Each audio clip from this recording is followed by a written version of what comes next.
அஸ்ஸலாமு அலைக்கும் வரஹ்மத்துல்லாஹி வபரகாத்து. சமீபத்தில் பாகிஸ்தான் ஆப்கானிஸ்தானுக்கு இடையிலான மோதலை பற்றின கொண்டு ஒவ்வொரு வினாவும் தான் பலருடைய கொண்டு எண்ணங்களில் இருக்கிய.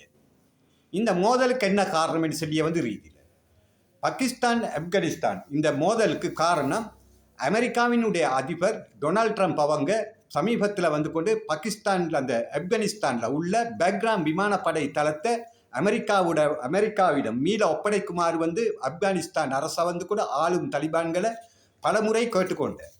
இதுக்கு மறுப்பு தெரிவித்த ஆப்கானிஸ்தான் ஆளிய தலிபான்கள் அதன் பிறகு டொனால்ட் ட்ரம்ப் அவங்க சொன்ன பதில், இதை நீங்கள் தராம பைத்தன் சொன்ன அமெரிக்காவுக்கு மறுகாலும் திரும்ப ஒரு பாரிய ஒரு விலையொண்டை கூட ஆப்கானிஸ்தான் அமெரிக்காவுக்கு கொடுக்க வேண்டி வரும்னு சொல்லி.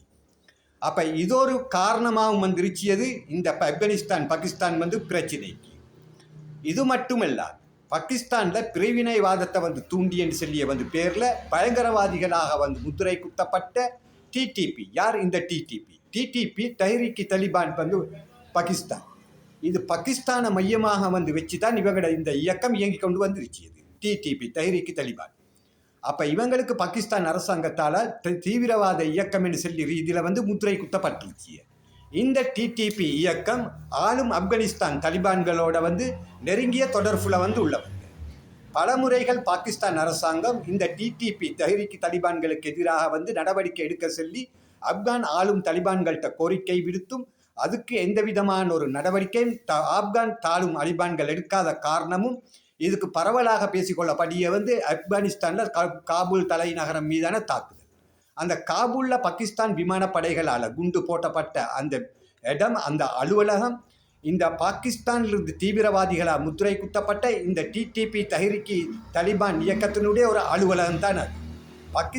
ஆப்கானிஸ்தான் ஆளும் ஆர்மியிட கொண்டு ஒரு அலுவலகமோ எந்த ஒரு அலுவலகமோ மீதோ பாகிஸ்தானுக்கு தாக்குதல் நடத்தல.